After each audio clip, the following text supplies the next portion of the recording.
Sanaa adjusted her dress in the mirror, forcing a smile as she heard Adil's voice from the living room.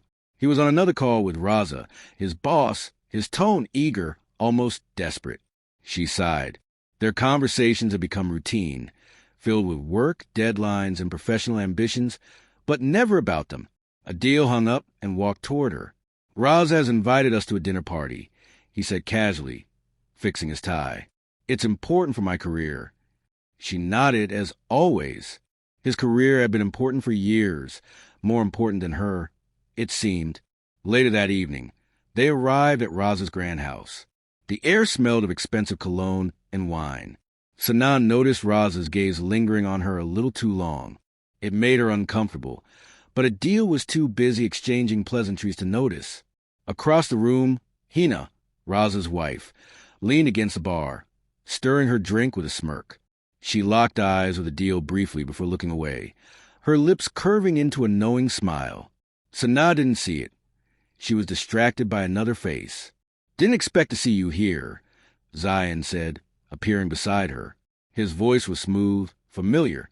"Zion?" Her breath hitched. She hadn't seen him in years. He had been a part of her past, one she had locked away. Before she could respond, Raza's voice interrupted. "Sanaa, a pleasure as always." His tone held a hint of something more, something unsettling. The room was filled with conversations, laughter, and music, but underneath it all, an unspoken tension pulsed. Affairs brewing in secrecy, desires buried yet alive.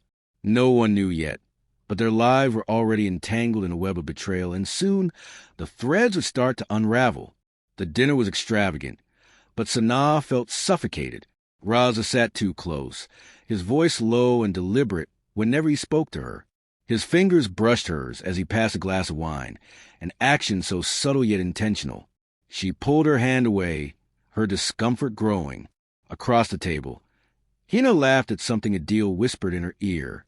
It was soft, intimate, something Sanaa hadn't seen from him in years. The way Hina's fingers lingered on his wrist sent an uneasy shiver down her spine. She looked at Adil, searching for guilt, but found none. He was too composed, too comfortable, still lost in your thoughts like old times. Zion's voice broke through. He sat beside her, watching her with the same quiet intensity he always had. "I wasn't expecting you here," she admitted, her voice barely above a whisper. "I wasn't expecting to see you still waiting for something that won't come." His words stung. Adil excused himself, and within moments, Hina followed. Sanaa felt a heaviness in her chest. She looked at Raza, who smirked knowingly. His hand rested lightly on her chair, the possessiveness unmistakable. Minutes passed. The clinking of glasses, the distant laughter, and the murmur of conversations blurred into white noise. Then Hina returned, her lipstick slightly smudged. Adil followed, adjusting his cufflinks, avoiding Sanaa's gaze. Raza leaned in close, his breath warm against her ear. People who betray have the most to lose. She stiffened. Was he warning her or taunting her? Zion watched the interaction carefully. He saw it, the cracks forming, the deception unraveling. He reached for her hand under the table, a silent question in his touch. She didn't pull away. Adil came home late again. Sanaa didn't ask where he had been. She already knew. The scent of unfamiliar perfume clung to his shirt, and his excuses were rehearsed. She stopped listening weeks ago. Raza's words lingered in her mind. People who betray have the most to lose. She didn't understand at first, but now it was clear. Raza knew. He saw what Adil and Hina thought they were hiding. Sanaa wasn't innocent either. She met Zion twice after the dinner party. The first time, it was just coffee. The second, it wasn't. She told herself it was harmless, memories, nostalgia. But the way his fingers traced her wrist, the way his voice softened when he spoke her name, felt anything but innocent. Hina, too, was losing control. Raza had started questioning her whereabouts. His gaze sharper, his tone colder. He never raised his voice, never accused, but his silence was worse. Adil felt the shift but mistook it for work pressure. Raza called him to his office, spoke in vague threats and subtle warnings.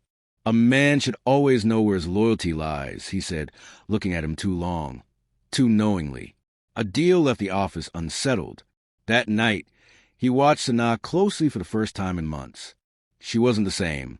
She smiled less, spoke less, and when she received a message, she turned her phone away from him. Zion. Adil wasn't sure if it was paranoia or if the ground beneath him was actually cracking.